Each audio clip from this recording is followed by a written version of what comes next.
colonists are going to have to stay down below there. How many people on the boat? It's about 21 men total. And so 12 colonists and 9 crew members on this one.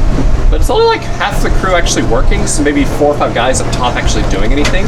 So you can add 10 or 12 people, and it's not terrible on the main deck on this ship. We already have 1, 2, 3, 4, 5, 6, 7, 8, 9, 10, 11, 12. We already have like 14 or 15 right now. So it's, we can have like 10 more, and it's probably okay up top here. It wouldn't be great, but we can do it. You cannot have 54 guys running around on the top deck of Susan Constant. So it's one of those things with this one, it may have been the least crowded, they may have more wiggle room and chance to come on the main deck, but it's going to feel the waves a lot more, as you probably felt we just listed a little bit right there. So it's going to bob like a cork here on the way over. It's a bit of a trade-off. How long did the journey take for them? A week short of 5 months. We usually round down to 4.5. That's unusual for the time period. Normally it's about 3 months on average to come across. But it took about 6 weeks to get out of England because of storms and contrary winds just going the wrong direction. Plus all the islands, they stopped along the way. So the Canaries, the Caribbean, they did 6 stops in the Caribbean, plus another 2 weeks in the Chesapeake Bay to figure out where they want to set up a colony. Just eats away a lot of the time it would normally take. So wait, they went down They did, the Caribbean and then up? Yes, indeed. It's a lot more efficient that way. They're following the trade winds. So the wind naturally goes a big clockwise pattern around the Atlantic. So it's longer, it takes a while, but it's easier, more efficient, plus they can resupply on those islands too. And then if they go straight across, it's more if they're going to New England or Canada from regular England, because then you're not against the wind as much going that way. Hello. Hello. Is it the time? It's time for you to get some swirling. Ah, very good. Well, I'm being kicked off the ship. But if y'all have any other questions though, please feel free to ask my friend Derek here. Ask him all the hard questions as well. Good knots in that if you pull against it like I am, or pull down like these sails are, all the knot does is get tighter. So it won't come apart if you're applying direct pressure in this direction or this direction. But if you do want it to come apart, maybe we want this sail to come down. It's got a hole. We got to mend it before we can set sail again. All you have to do is push against it instead of pull against it, and it comes straight apart. So what do you guys think? Is that pretty important for sailors to know? Yeah. Yeah, you don't want the sail crashing down on your head, do you? No. So the other knot we'll be talking about is, I would say, more important for sailors to know or anybody to know than reef knot, and it's used for many different purposes on the ships. Today we use it for one main purpose, and the bowline knot looks like this. You guys know what this looks like? A lasso. Looks like a lasso, right? What's the key feature of a lasso? If you got it around something, what happens? You pull and it tightens, right? So I'm pulling against it right now. Is this tightening? Is this not moving? Now, all this knot's doing is it's getting tighter and harder to undo. Which is important because this is what we use to tie our ships up to the pier. We don't want our ships floating away in the middle of the night. We got to make sure that these knots don't come undone as pressure is applied to it. So just like a reef knot, the more pressure you apply to this knot, the less likely it is to come apart. But it also doesn't tighten. That's important too, because sometimes we do want to take the ships sailing. So if we're using them to tie the ships up to the pier, we don't want these loops to tighten. All we want them to do is be this size. So if we want to take them off of the cleat holding them in place, all you got to do is lift the loop up and over, and we're free to go sailing. What do you think? Is that important for us to know today? All right. 400 years ago, the bowline had a completely different purpose, though. So they might have used it to tie the ships up to the pier, but they had another main purpose for it that was probably more important to them. Because 400 years ago, they didn't have life preservers. So this is where I'm going to need 2 volunteers. And if you've done something already on the tour, put your hand down. All right, so your hand, and then I'll take you. All right, so you guys come up here. All right, what's your name? All right, Layla has just fallen off of the Susan Constant. And it's very sad. We don't want her to drown, so we want to pull her back up onto the Susan Constant. Now, like I just said, do we have life preservers to throw down after her? No. No, so what do we got instead? Rope. All right, what's your name? Joseph. All right, Joseph noticed Layla falling overboard into the ocean, so he throws a rope down after her. She grabs onto it. Do you think he's going to be able to pull her up just holding onto the rope like that? All the way up the side of the Susan Constant onto the main deck? Probably not, right? It's probably going to slip out of her hands. Her hands are wet, the rope's wet, it's very slippery. So what do you think they've got to do instead? Yeah? Maybe make the knot, the tie the bowl in. Yep. All right. So you let go for a second. What you're going to do is you're going to wrap the rope around yourself right under your armpits, and give yourself plenty of rope. Yep. Now I am going to form the loop, and you are going to take this up, but up through, around, so around like that, and then down through the loop. Yep. And then grab these two together and pull. Alright, so now she's just tied the bowl in around herself. So now when Joseph, right? Now when Joseph pulls on the rope, do you think she's going to be able to be saved, get out of the water, back up on the Susan Constant? Yeah. Now, why do we want to use the bowline and not the lasso? Because if you do the bowline, you can slip. Well, you could slip with either one, but what's the key feature of the lasso again? If you pull against it, what does it do? It gets tighter. It gets tighter. I don't know about you guys, but if someone's trying to save me, pull me out of the ocean, I would like them to do it without crushing my rib cage. Do you guys like to breathe? Yeah, I like to breathe too. I don't want to, get my bones broken as they're trying to save my life. So would you guys rather have the bowline tied around you or the lasso tied around you? The bowline. Bowline's a lot easier, a lot safer. So what do you guys think? Is she saved? Is she pulled out of the water? No. Oh. So. And no circulars because those didn't exist until the 1960s. But yeah, it's knitting in the round is a really great technique to use for socks and purses and hats, waistcoats or like sweaters, jackets. And what's great about it to me is when you're all done, you're all done. You just have to weave in your loose ends. You don't have to sew any pieces together. It's already all put together for you. How long would it take you to make one? A purse? Yeah. Well, since I only do historical knitting here in the fort, it takes me 2 6-hour shifts to get one of these done. So if I could work on them at home, I could get one done in a day. Yeah. So where are you visiting from? Chester, Virginia. Chester, Virginia? Yeah. Oh, welcome. Glad you could make the drive. Yeah, that's south of Richmond, right? Yeah. Yeah. I was looking at something that was in Chester. So they would give it out as part of the rations for everybody. The men would make their own food though. They would get their daily rations from the storehouse, that white building down there, and in the morning they'd get it, and then they would cook for themselves in the domicile that they were assigned to, taking turns rotating through cooking for each other. So like a modern day firehouse. It's like a big barracks, and each man's going to take a turn each day cooking for the others. So that's how they're eating one-pot meals, sharing it around. It's mostly men. It's almost entirely men. We're representing the years 1610 to 1614 here at the fort. So it's the early years. This is the Virginia Company of London. I know they bill this as Jamestown Settlement, but it doesn't become a settlement until the end of the 1610s, early 1620s. When they first come over, nobody's looking at staying here. This is a company, and these are contractors working for the company, and everybody here is planning on going home when their contracts are up. They're looking forward to getting paid and getting sent back to England to start a fresh life back in England. So we've got everybody here from the governor, who is the fanciest person here. He's very wealthy, and he has a whole different living arrangement than the unskilled laborers who live in a building like this in a dormitory style situation.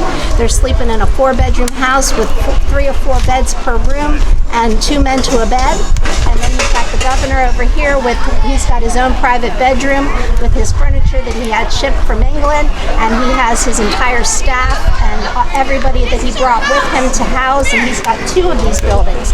I will make mention, if you're wanting to visualize what it's like here in the fort from 1610 to 1614, we've built a replica of each type of building you would have encountered here in the fort.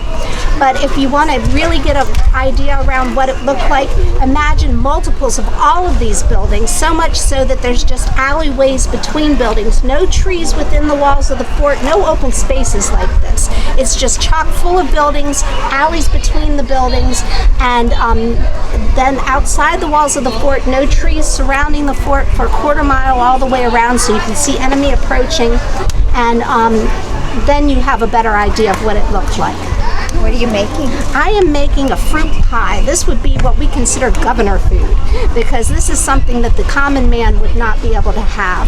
It's got expensive ingredients, it's got time-consuming preparation, and these are things that the average man would not have access to.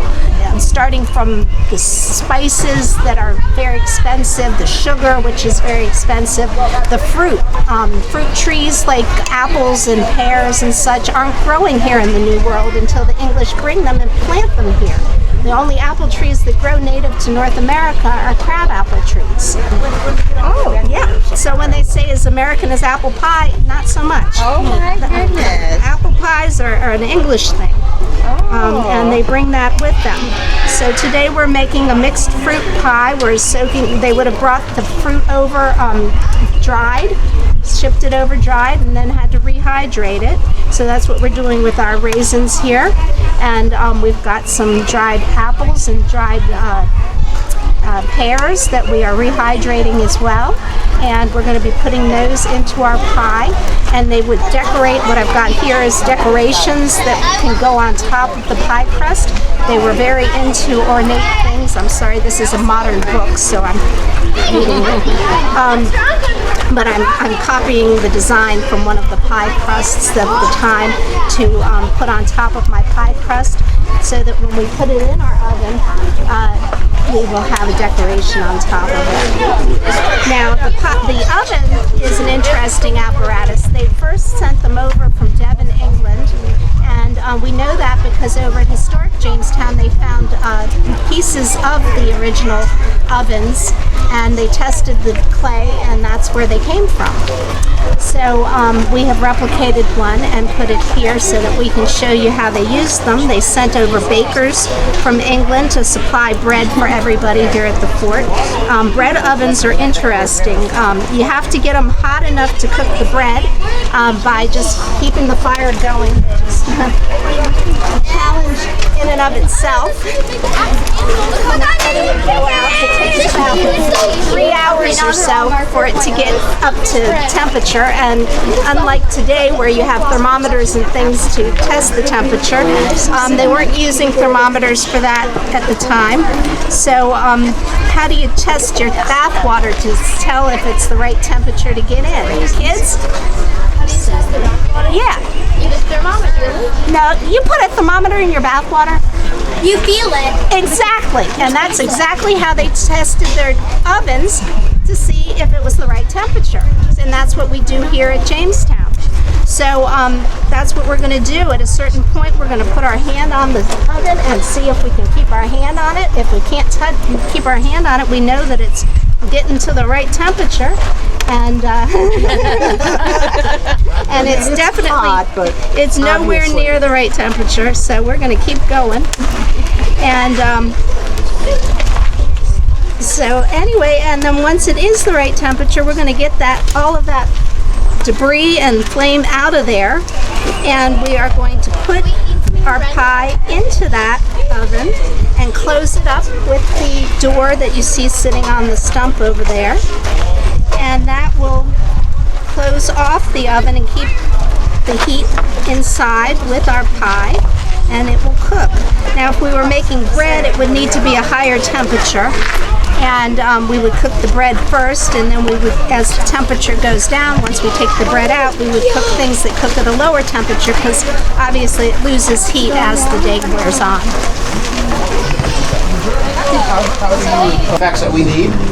So, you know, when you look at our buildings, the nails, the hinges that come out of the workshop, andirons in the fireplaces come out of the forge. I fixed our firearms, the chain over here. I made the auger, the drill, that drilled all the peg holes in that building over there. Wait, do you actually use the nails like you? I don't use the nails. I have respect for myself, and I don't work in wood. I'm not a carpenter. But the carpenters do When they make more buildings, they use my nails, yes, yes. And in that house, there are 5,000 nails. But we actually have to have a carpenter that works. And have you ever seen a carpenter working? Yeah. Yeah, I haven't either. Wait, sorry. Yes. So how many many people are typically like working in the shop? Like it's You mean today or back then? For Virginia, in that first 104 men is a man named James Reed. He's the first blacksmith. And he's going to be the only blacksmith in Virginia for about 8 months. And then in January of 1608, 2 more smiths arrived in Virginia. And then 10 months later, in October of 1608, 3 more smiths arrived. So in about a year and a half, you've got a total of 6 blacksmiths. I have 2 questions. Sure. My first one is, like, do you sleep here? No. And my second question is, wait, so are you like 3 million years old? No, I'm only 454 years old. I'm 478. Does he look that old? No, but like, if he's supposed to be like so much old. Yeah, but Jamestown wasn't 3 million years ago. We like try. Yeah. What's that? Well, you've clearly got your war paint on. I've got mine. No way. All right, so here we go. You guys want to see a nail get made? Oh yeah. Where are you guys from? Charleston. Wait, how does that thing work? Y'all from where? Charleston. Y'all from Florida. Charleston. That's what I said, you're from Florida. Yeah, see, the Spanish are going to say you're from Florida. The Spanish will say Florida stretches all the way up to here. And we're in the part of Florida called Ajacan. Of course, we're not in Florida, right? It's Virginia.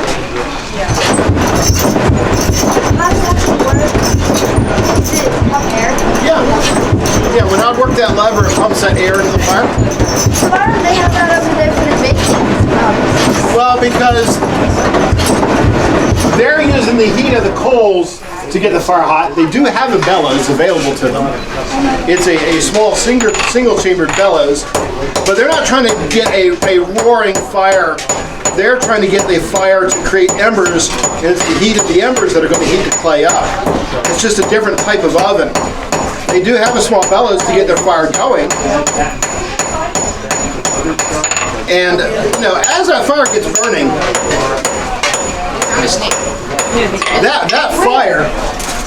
that fire in that oven is going to suck air in.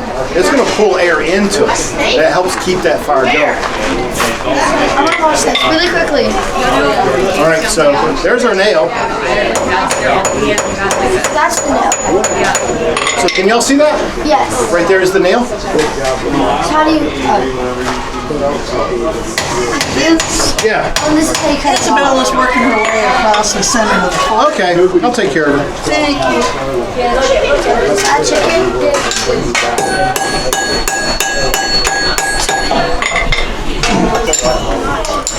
So it's a nail. The reason why it's called a match is simply set the match into what's called the serpentine, so that when I pull the trigger, I simply drop the match into the powder that's sitting there in the pan.